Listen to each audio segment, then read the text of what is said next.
สบายดีมื้อนี้สบายดีมื้อนี้ปิ้งไก่เด้อปิ้งไก่ตำแตงเด้อมื้อนี้เด้อตำบักหุ่งก็ได้ตำแตงก็ได้ยังบ่ทันได้ตัดสินใจว่าสิตำหยังแตงหรือบักหุ่งกินเฮ็ดปิ้งไก่เนาะเฮ็ดปิ้งไก่ปิ้งไก่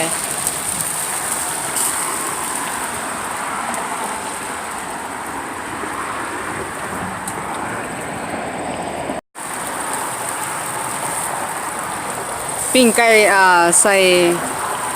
ตำหัวสิไข่ใส่เนาะหัวสิไข่ใส่น้ำเฮ็ดแบบคล้ายๆกับบ้านเฮานะเกือบใส่หัวสิไข่ใส่ผักเทียมน้ำนะปิ้งกินกับตำบักหุ่งบ่ฮู้ว่าจะตำบักหุ่งหรือตำบักแตงมื้อนี้ปิ้งไฟอ่อนๆค่อยๆค่อยๆพลิกมันจังบ่ใหม่ใหม่แล้วมันบ่แซ่บเป็นบ่ตัวนี้ใหม่แล้วมันตกตัวนี้ตกใหม่เลยน้อยนึงปิ้งแฮมๆแซ่บๆตำหัวสิไข่ใส่น้ำถ้ามันใหม่มันบ่แซ่บเป็นปิ้งไก่ปิ้งแฮมๆปิ้งค่อยๆปิ้งเหลืองๆกรอบๆก็มีทอดไก่เด้อทอดไก่ก็มีทอดไก่เนาะ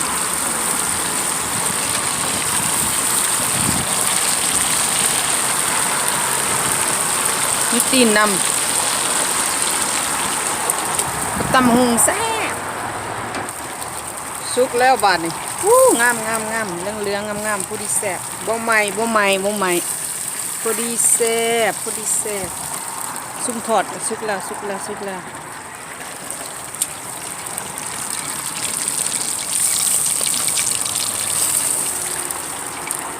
จังหน่อยก็ได้กินแล้วกำลังเหลืองงามกรอบหอมแซ่บ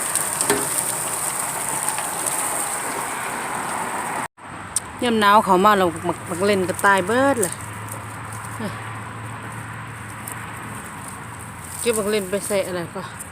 ใส่ตำมักแตงก่อนตำมักแตงตำมักหุงก่อนเริ่มตายหมดแล้วมักเล่นนี่เพราะว่ายามหนาวจะเข้าแล้ว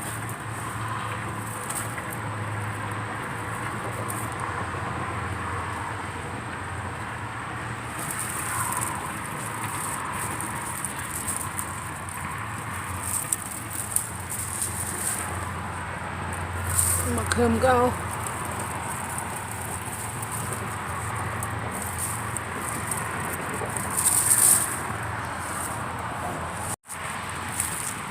รุ่นนี้ใหญ่ในหนึ่ง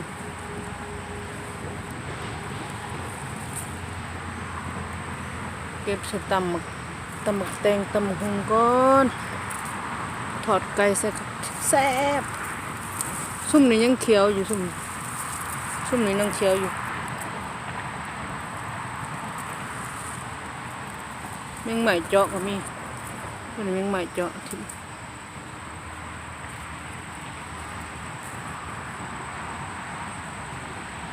สบายดีมาได้กินข้าว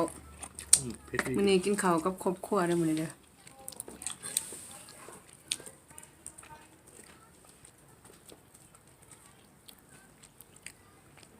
มื้อนี้มีตำหมักแตงกับทอดไก่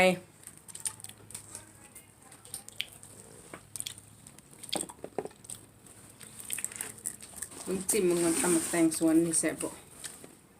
โอ้ยแม่เราตำใส่เบิดไหนเลย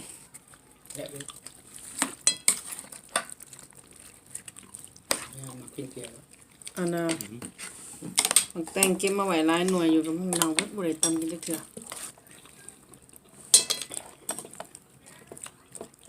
ตำหมักแตงจำแก้วแล้วก็ตำหมักแตงใส่น้ำอะไรเนี่ยนั่นครับน้องติ้งเราหมักเผ็ดดิ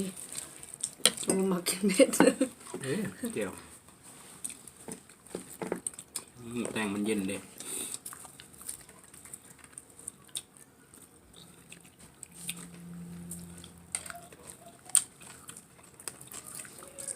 เอาก็จางใส่ตำหมักแตงเนาะเลือดได้เลย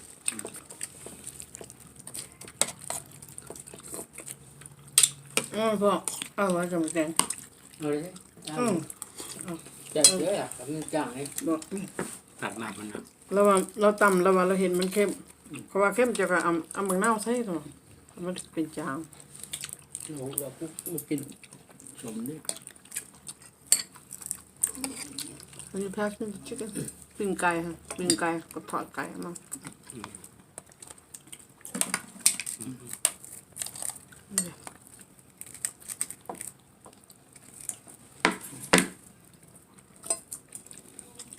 ปิ้งไก่เอือบใส่หัวชิไข่นี่เบิ่งซิมึงแซ่บบ่เฮ็ดเองแซ่บเองนี่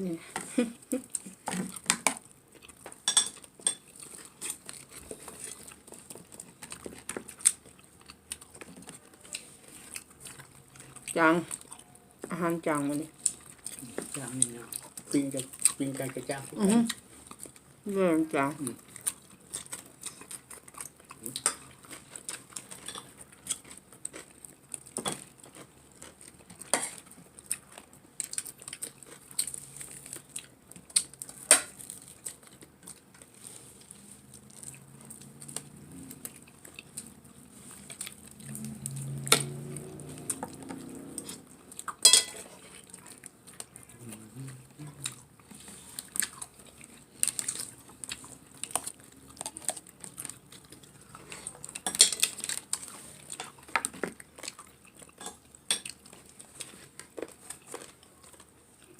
ไปทำงานกินแต่สลัดกูมือ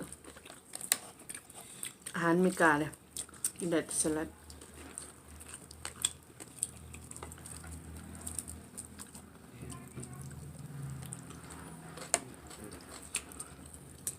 ดีตัวเขายังมีให้อาหารให้กินยองงานยักปอมเนี่ยจอยบาบเนี่ย นึกว่าโอ้กันบุรีมีบอลชื่อเลย คงเห็ดนำอาหารเด้ บุ เห็ รี ด มา คง ซีนเล กิ ย นเห็ดอาหารให้เด็กหน่อยกิน มาซีนบุรีถือไปเอง พยายามยังก็เลือกกินลูก ถ้ามันมีหน่อยคนไหนมันบ่อยากมาซีนมากแล้วอาหารมาเสียไป มันจะลงงานนี่ด้วย มันจะได้เงินมันก็เอานี้ก็ก่อนนะ ส่วนร้ายคนอเมริกาเขาจะบอกมากินอาหารแบบดีสุขภาพนะคะกินแต่อาหารแบบอาหารถอดอาหารจืด อาหารเขาอาหารเขาไม่เป็นเส้นเลยแฮมเบอร์เกอร์พิซซ่าเป็นสปายชิคเก้นแบบ กินยังกินเป็ดเราก็แม่ของเราเนาะทุ่งเขากินเป็นยังว่ากินเขาเนี่ยเขาเจ้าเขาเนี่ยก็พี่กินมาที่เขาเจ้าแค่นี้ บอกคือไหวฮะกินมาให้ดูเคสหนึ่งมือหนึ่ง โอ้ เคสยาวๆแน่นอ โอ้ น กินแค่แล้ว 12 อันเท่านะ อืม หมด ว่า เลย เขา มือ เคยเนาะเขาเกิดมาเขาเคยจะสั่นเลยคือแบบเล็กหน่อยซุ่มนี่ดิ ก็คือเด็กน้อยเฮาเลยละ อาหารร้านเนี่ยบอกกินเนี่ยขนาดอเมริกาเนี่ยเอามาที่เห็นนี่โว้ยโดดลมใส่เลย โซดาคันเฮาบ่คุมมันกินติดเอา ไข่ปอกวัน เออ เบรกตัวหนึงอเมริกาเบรกตัวหนึงมันไปไข่ไปป้อนตัวหนึงขนมอันหนึงแล้วก็ไข่ปอกเบรกอีกซื้ออีกละป้อนมาอีก คือหมูคือพวกขี้เมามันบอกขายตลอด ไข่พวกกินเมาก็ ผมมีครับ กินยังมันนั้นเบิดนะไข่อีกละ เพราะว่านี่ก็กินเบียร์ดีกว่ากินโซดาเด้โซดานี่จะต้องทำกวาดมันยังยงเลยเด้ มัดไว้มันคือ กินเบียร์กินเบียร์ปองหนึงมันเป็นยาคันกินโซดาหั่น มันยากได้ กินเป้าหนึ่งเป็นยาว่าไปกินเท่า4 อันในขณะ กินอัน มั นี้ นเป็นยาอยู่บ่แล้วยาเมา กินอะไรก็บ่เป็นยาหรอก ต้นดอกเอาซื่อๆว่า ถ้ามันอยากกินเป็นยาเป็นดีเราไม่ได้กินน้ำราดนะละ เขารอดจะกินเฉย คอยมักกินเหล้าก็กระทั่งว่ากินอันนี้เป็นยา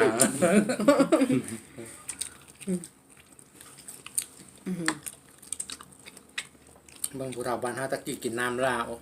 แกงแห้งว่าซั่น บ้านเฮาเดินเขาบ่กินน้ำในกอกในหยังมันเป็นยังไงบ้างเพราะว่าถามเขาเจ้าเพราะว่าคุณบ่จังว่าบ่กินอยู่แน่นะ ๆ น้ำบาดาลนะ มันก็ดีเลย ฮะ ดีเลยน้ำ การรักจะมาจังหวะถามเขาคุณยังจะบ่กิน เอาเขาไปกินยังซะ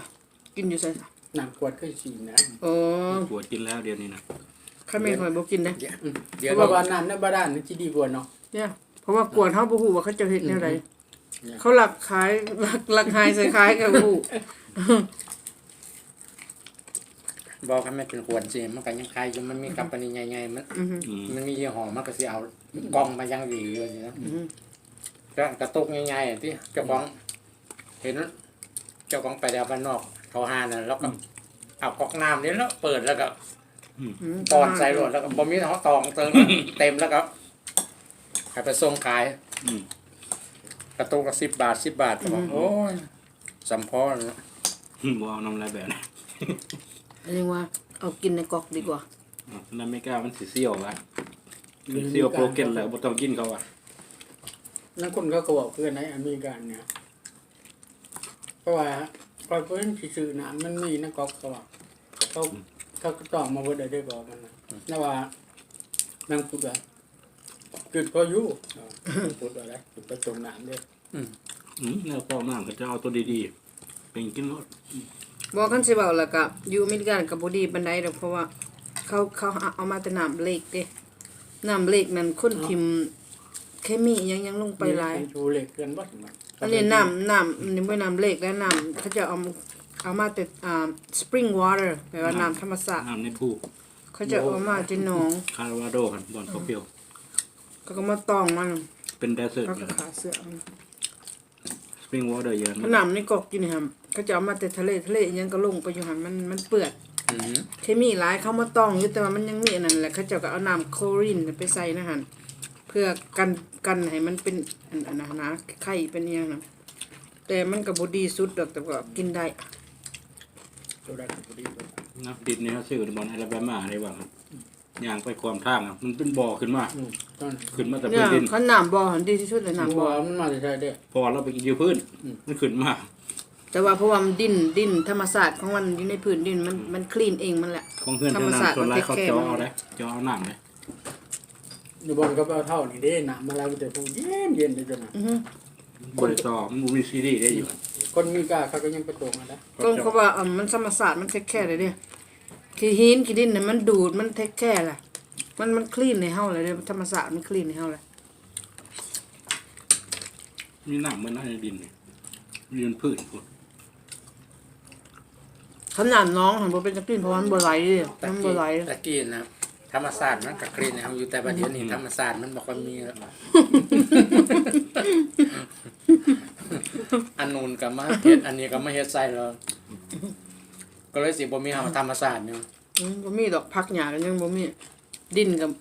ก็ยังบ่มีดินดีเลยเด้ ก็เห็นเขาจอในทีวีนะพวกเห็ดเพื่อนนะเพื่อนพวกอยินในป่าเขาบ่มีน้ำนะ ก็ได้เพชรนะ บางทีไม่ต้ เอา อง จอลงไงเนี่ย ตำหมักแตงเจ้านิดน้ำปลา อะไรมันวะ5,000 เอาน้ำปลามาใส่ใน นั่งก็ได้ จอเอาน้ำ เอาน้ำปลามาใส่ไหม ถูกกันวะ จะมาบอก เบิ่งมันเอาทอมาเต็มรถทรัคต่อกันลง5,000ติดน้ำพวกอยินในป่าบ่มีน้ำเด้ ก็ยังเอาไปซี่เขาไปยังเข็มมันกินบ่ได้เข็มแล้วไก่จะก็เก็บมาให้เอ้า คุณหนาไก่มาไก่จ้างหมดจ้างเราจะเติมน้ำปลาก่อน แรงหวาน พี่เทพก็จะตื่นนะป่าวะ คนจึงขออนุญาตจากเจ้าของเราก่อน จะหน่อยเจ้าของเราสิหาย ก็โอ้เสียสูตรคนเบิดว่าซั่นวะกินได้ปะเนี่ยก็เนี่ย เขาเอาหมักได้ ให้ก็ไม่ดีดปาก อ่อนดีเนาะ ดีก็ไม่ดีดปากนะ ที่ก็มาดีปลาวะ จิมมาว่า5จังได๋ก็ว่าไข่ ดีเลยไข่เนาะ ไข่ ไข่ก็ มันให้มันก็แห้งหนักเข้าไปแล้ว ไข่ก็ไม่ดีดปากละคอยตั้งแต่เขาจะเว้าอยู่ในช่องกันแล้วนะเขาจะว่าเฮาไข่ก็ไม่ดีดปากเขาจะว่าอ้าวไม่ดีดปากมันแสบอยู่ว่ามันจะเจ็บแต่ว่า ก็เลยว่าสิเฮียนแบบเว้าแบบเขาเจ้าก็เลยเว้าผิดซ้ำ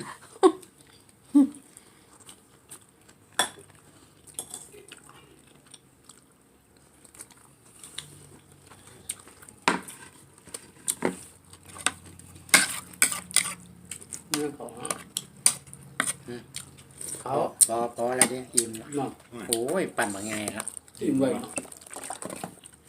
ขนาดนั้น ไปสมควรมาเฮ็ดเลย ว่าที่เช้ากินข้าวแล้วละมัน พวกนี้กันเนี่ยขยะเด้อ เช้ากินข้าวแล้วกินกระจ่าก็ได้จมได้อยู่อิ่ม เราไปงานบ่ไปสมควรมื้อนี้ บ่กันอยู่งั้นปั่นอยู่งั้นหลานมาได้แล้วก็อาทิตย์หนึงต้องได้ซักเครื่องเทื่อนึงเนี่ย เข้ามาซักอีกคนบ่ บ่แล้วเครื่องของเฮานี่ละ โอ้ เครื่องเฮานี่แล้วเอาไปซักอะ โอ้ ลงแบบมันออกไปเป็นซีเมนต์ซักบ่มีเวลาเด้ โอ้หรือว่าได้ว่า ครับวันเสาร์แล้วก็ไปเอาเครื่องไปซัก แต่ว่าร้านเขาจะออกเฮือนแล้วเขาบ่มีบอนซักแล้วเขามาซักน้ำ ไ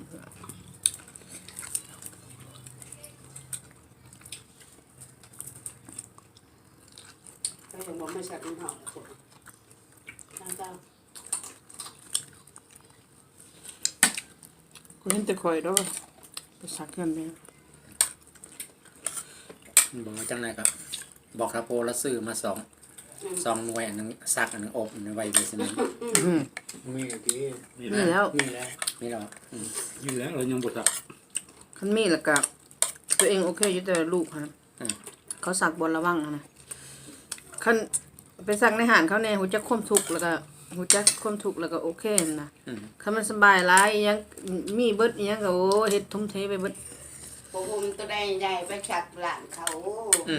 อันเดิมต้องนักเฮาต้องแบบไปร้านใหญ่ จะได้หน้าเขาไปหลานเขา พอเฮาไป ซัก ซัก อยู่ เอาใหญ่ มันก็ฮู้อยู่แต่ว่าเด็กน้อยที่เขาบ่ฮู้นำเฮามันไปซักแล้วก็เขาเจ้าอบเต็มจนว่านักเบิด นักลายมันตายไว้ โอ้มันหนัก ฟิวมัน ก็ สิ ตา หั ย ก เนี่ยกี่การจมออกแล้วเนาะมันเนี่ยจมออกจนเขา เนี่ยสักมันเด้โอ้ยตายเลยดีว่าดูเป็นดีว่ามันปั่นบ่ได้เด้แบบ อืม อ๋อที่ฮอดย่ามปั่นมันติดไปอยู่หั่นอะไรกันได้ อันบอลเฟืองมันสิปั่นน่ะนะมันถูกมันหักมันว่าคล้ายๆว่ามันหันไปหันมาหันไปเนาะแล้วมันก็ลุยมีแต่ถอดเฟืองนั้นออกแล้วก็ซื้อเฟืองใหม่มาใส่ มันได้เด้เนี่ยบ่ว่ามันได้เด้ มากินไหมแม่ กินเลยได้อิ่มแล้วค่อย โอ้ย ใช้มือเจ้าเอง โอ้ยคนกินช่องชักคำแล้วก็ โอ้ อิ่ ย ม ซอยเรือนนี่สอนขนมอยู่ปิดแล้วว่ะได้ แต่ว่าเราเติมมันถึกจังหวะแต่ว่าต้องได้ถอดเอาความบอลเฟืองมันหันไปมันเหี่ยแล้วคล้ายๆว่าเบื้องนี้มันเหี่ยแต่ว่าเบื้องนี้ยังดีอยู่ซะเกิน แต่ว่าผมคนมักต้นรุ่นเก่าต้องปลูก โอ้ยซื้อมาได้บ่ได้ แห้งในว่าต้นนั้น เต้าสะเครื่องใหม่นี่เฮ็ดมือกิงิกงักไปซื้อ แล้วว่าผมหมักอันนี้ มันหลาย มันประหยัดไฟ เจ้าก็ต้องเบิ่งความแห้งมันแต่มันมีความแห้งอยู่คือเตาที่ว่ามันแห้งอ่ะก็มีราคาแพงขึ้นสิซ่านะ มันหลายโหมดเด้ตอนนี้ จะสังเกตรถได้ที่ว่ามันแพงแต่ว่ามันแห้งแล้วก็มันดีอ่ะ ใส่พ่นกันยังได้แม่น อันนั้นเวลาปั่นหัน จะใส่บ่เป็นแล้วเพราะว่าแล้ว เวลาปั่นแห้งแต่อันนี้ ซื้อสมาร์ทโฟนมาใส่มาโฟนมันสมาร์ทกว่าคน ว่าชักมันก็ได้อยู่แต่ว่า คนใส่หูจักเห็ด มันมีหลายโหมดยังวะแบบหนึ่งมันเห็ดแบบอ่อนก็มีแบบแข็งก็มีแบบอะไรก็มีหักได้บีบใส่ อ้าจะไม่ใส่น้ำปลา มันจ้างหลายต่ำจ้าน่ะ บ่ฟันกินพอเดียวแล้วมาพอแล้วเด้คนอื่นเขาอิ่มกันไปแล้วมันก็เอาเต็มที่วันละทีนี้อาหารเราละทีนี้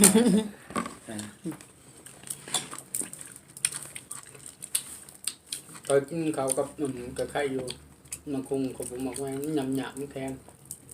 มันคือหมูหุงบันเนาะมันขอบเลยเนาะ เว้ยจะสิมื้อจะสิได้มื้อนั่นแหละจะชูจักดอกบัดเนี่ย ก็ไปซื้อยินในร้านลาวเป็นหนึ่งนั่งนั้นละห้าหายเบิ้งห้าหมูหุงกอบหายเราเอามากับแม่นเลยได้ยำกับไข่ได้แล้วบัดลังเธอเขาไปซื้อเองตู้ยาตุ่จนแก่ครับ บางเทื่อมันเป็นแบบคือเมื่อหุงเขาปิดมาดนแล้วมันเข้าตู้เย็นดนแล้วเอาผ่านไปผ่านมาอยู่เด้ มันเหี่ยว เนี่ยมันเหี่ยวแล้วมันหยับ มันเหี่ยวมันหยาบ เอาโบโหได้เนาะ เนี่ย เนี่ยจะเขาเอามามือใดเขากับโบโห เอามาแล้ว แล้วก็ปุ่มน้ำเอา แต่ว่าถ้าเป็นผู้ขายนี่เขากระหูได้ว่าคอยเอาอันนี้คอยหาก็เอามาผสมใส่ เขามาแล้วเขาจะกระพุ่มน้ำไปหันไปหนี มันเหี่ยวแล้วมัน ได้หมดแล้วเอามา บอกว่าเขาสลัดได้เขาเมียนพืชทำไมอ่ะ เอา มือหนามากตัวเก่าเขาขึ้นมาเทิง เขาเอาตัวเก่าไว้เทิงก่อนล่ะเพื่อสิขายออกเด้ถ้ามันเอาไว้โดนตัวเก่ามันก็สิเสียเด้ก็ต้องขายก่อนสั่น เนาะคือกดไปซื้อเครื่องแล้วกดจกเอาพืชหมดเลยก่อนผมเปรี้ยวแล้วตัว ต้ น้ อ อง ง สลานถ้ามันจะต้องขึ้นแล้วเว้ย บ่ลองเตือตัวพื้นไปถ้าเสียก็กับเพราะว่าหมูกับคนเวลาตัวเทิงมันลงไปลุมมันเอาไปคนแล้วลุมขึ้นมาอีกแล้วนี่ คนไปคนมาอยู่นั่นแหละ หรือสำคัญเด้อหมากใหม่เด้อเขาหมากเห็ด โอ้ยเจ้าของไปชิคาโกเธอหนึ่งโอ้ยมันตัวเฮามันงอนะจะว่าผมดำแล้วมันแบ่งเคิงออกไปแล้วมันเอาตัวไม้มาเต่งเคิงโอ้ยกะว่ามันก็ขายถือแค่บาดเวลามาไข่เบิ่งโอ้ยตัวดำทั้งลุมมันกินก็บ่ได้ละตรงเทิงนี่ไหมลาบตายตั้งแต่นั้นมาบ่ซื้ออยู่ชิคาโกจัง เอา ซี่ ตลาดจ่ายแล้วที่กระปุกว่าตัว อยู่บ้านเฮาคือกันเด้อเมืองไทยมันยังก็เฮือนแต่ว่าเขาขายมังเงาะมันยังเขาเอาหนามันมาสู้บ่งามมัน หนังหลักกันเว้ย ทางคือไก่ดีแล้วก็เก็บมาขายเฮาบ่เป็นตะเหลือง บัดผู้นางขายแล้วมันจบอยู่ทั้งลุมทั้งในอยู่ อืม บัดทั้งเทิงอยู่โอ้ยงามไปสวยอยู่ว่าโอ้ใหม่ๆที่สดๆมันก็ใหม่สดอยู่ทางกองข้างหน้านี่ แบบในหูโดนมันบอกงาม กินข้าวอยู่ฟลอร์แล้วมื้อนี้กินข้าวอยู่ดินแล้วบัดนี้กินแบบคนลาวคือเก่าแล้วบัดนี้